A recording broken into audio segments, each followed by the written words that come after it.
Welcome to the Furniture History Society podcast. My name is Elliot Sterling. And I am Catherine Hardwick.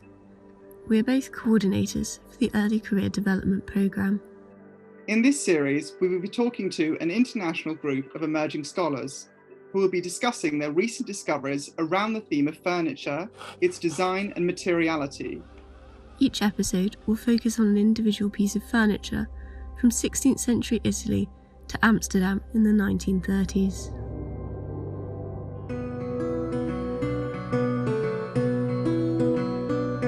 Cabinets were lavishly decorated as they were the most prestigious pieces of storage furniture during the 16th century. Spanish examples were often decorated with Islamic motifs, but this early example is Italian and looks to classical motifs for inspiration. It is also decorated with the Pillars of Hercules, the personal emblem of the Holy Roman Emperor Charles V, which can be found on the inside of the lid. The cabinet is thought to have been made for the emperor's apartments in the Castello di Gonzaga when he visited Mantua in northern Italy in 1532, which would make this the earliest known European cabinet to survive.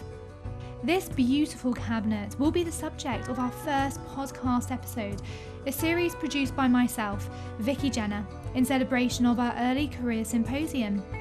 Episode 1 will welcome Lorenzo Mascheretti, a PhD student in Humanistic Studies at the Catholic University in History of Modern Art and History of Architecture in Milan.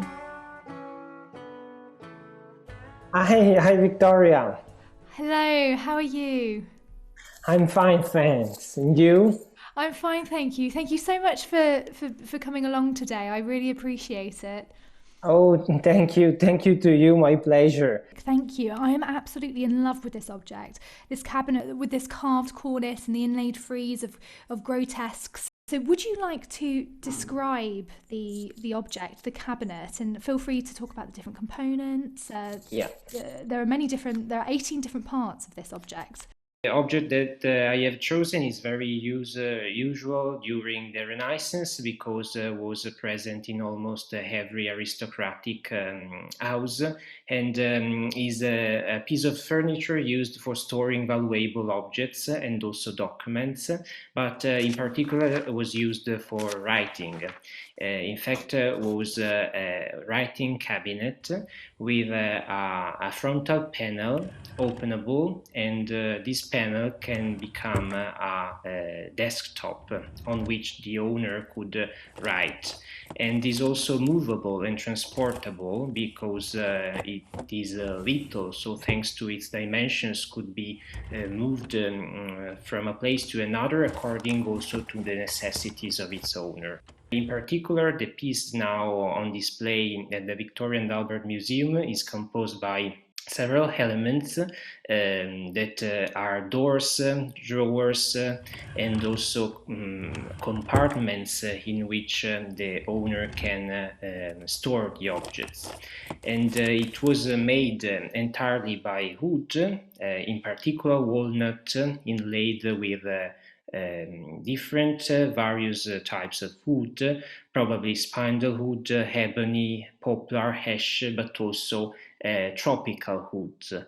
And the decoration is made through a particular technique that is the marquetry, very diffused in Italy, especially starting from the end of the 15th century and especially developed in Italy and Europe during the 16th century.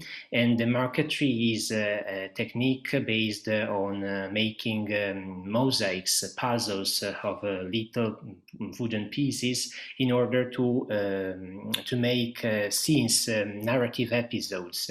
And this is also the case of the Plus Ultra cabinet, because we have a lot of the surface decorated in this way. And we have these allegorical figures, temperance and justice. It's also beautiful and layered. I wonder if you could talk a bit more perhaps behind the reasoning behind these allegorical scenes. Yeah, of course. The most important of these elements is a motto that is readable on the main panel, the openable panel that is the frontal part of the piece of furniture, and the motto is plus ultra, that means moreover, and this is the heraldic device of Charles V, the Emperor Charles V. In fact, it is represented close to the Pillars of Hercules, that are also a symbolic element referring to Charles V. And so, according to this presence, scholars have supposed that the cabinet could be a gift to the Emperor Charles V from an Italian family, maybe, during the stay of the Emperor in north of Italy in 1532. And because of the presence of two initials in the central drawer that are D and M, scholars have also supposed that the family, the Italian family, was the Gonzaga family, because they have read the initials as Domus Mantuae, so the house of Mantua, and in the city of Mantua at that time ruled the Gonzaga family. So an hypothesis wants that this is a gift from the Gonzaga family to the Emperor Charles V. And this is supported also by another element, decorative element, that is the story of Gideon. Because on the three main panels of the lid, we have three stories taken from the Ancient Testament about the biblical hero Gideon and his victory against the army of the Midianites. So a symbolic figure for the modern hero that is represented by Charles V, but also an element that is referred to the chivalry order of the Golden Fleece. That is also very important for Charles V, because he was the Grand Master of the order, and the fleece is also an object that is at the center of the story of Gideon. So two elements, the motto and the episode of Gideon, that suggest the possibility that this is a gift to the emperor. And was it quite common for this period to locate or situate the markings in such a concealed way? Yeah, was very common, and also is diffused the practice to put coats of arms, for example, on these objects. In fact, it's a pity that we have not a coat of arms of the family that commissioned this object on the cabinet, because this was an important element to solve the problem of its origins. Instead, we have only the initials and the symbolic elements referring to Charles V. I'm quite interested in learning more about perhaps the manufacturing process of this.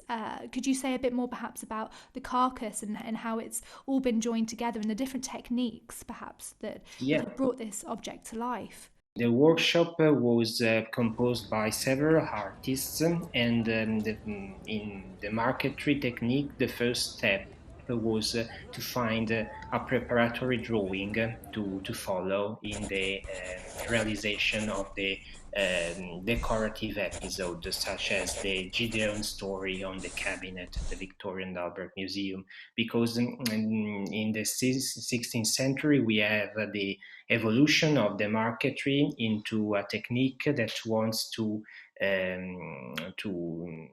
be as much similar as possible to the painting. And so we have from the layers, the research of preparatory drawings from artists or architects to follow this aim, to obtain this final aim. And so the first step is this, and then on the preparatory drawing we have the realization of the wooden mosaic, that is the puzzle. So the inlayer cuts little pieces of wood and puts them together to form the mosaics and the composition. And the final step was the making of a texture that is with cuts and little elements that can underline, for example, details such as a nose or eyes or a mouth in a figure, for example. And so this is an exercise that is quite similar to that used in the picture, in the painting. The painting. Could you say a bit more about perhaps the origins of the actual wood? Like where would the wood have come from? Usually the makers used materials that are easy to find in the nearby of their city where they were based. In particular for Bologna, that maybe is the center where the cabinet was produced. The area of Venice was very important also because of the trade link with the Mediterranean Sea, but also because of the presence of the rivers and the lagoon, and so a territory where the inlayers can also find materials that it is very useful for their technique. Other materials are used for objects like these. For example, the use of colors, because wooden pieces were also colored in an artificial way with oils, and in Bologna is testified a workshop that was specialized in the transformation of colors of the wooden pieces, thanks to oils and artificial elements that permit, for example, to obtain the green color or the red color or yellow that are not in nature. It's so fascinating to trace the life cycle of these objects, especially from Stefano Bardini all the way through back to where it sits now in South Kensington. And I would definitely urge all of our listeners to go and have a look, because it's such a stunning piece, isn't it? And it's very interesting to hear you talk about the origins of the material relating to northern Italy, and really emphasising that Italian origin just through the gorgeous layered design, but also the relevance of the wood itself. It's so luxurious to look at. And when you mentioned earlier all of the different components of wood, so we have walnuts, and then it's inlaid, of course, with others such as spindlewood and ebony and poplar, ash, holly, and another very tropical hardwood. And you can very much see these very rich, beautiful colours shining through. Yeah, in fact, it's true. And also, it's important maybe to say about the marquetry and the technique that was the work of an entire group of people, of craftsmen active in this project, because of its complexity also as a single object. And probably the origin of this object is central Italy, is to be found in the center of Italy. Scholars have supposed to attribute the realization of this object to Fra Damiano Zambelli, that is a Dominican friar and inlayer, maybe the most famous artist of the 16th century in Italy, because of a fact that it is reported by documents, that is the meeting between Fra Damiano and the Emperor Charles V in Bologna in 1530, during the stay of the Emperor for be enthroned Emperor by the Pope Clement VII. So according to this tradition, it is easy to attribute also another work of art of marquetry such the cabinet at the Vittorio and Albert Museum to Fra Damiano Zambelli. But the stylistic analysis also encourages another hypothesis that the cabinet could be the work of art of another master that is a contemporary to Fra Damiano and who is the protagonist of the paper that I am going to talk about during the symposium, and he is Fra Raffaele da Brescia. So another master, another religious man, because he belonged to the Olivetan order, and he was active in Bologna in the same period, at the same time of Fra Damiano's activity.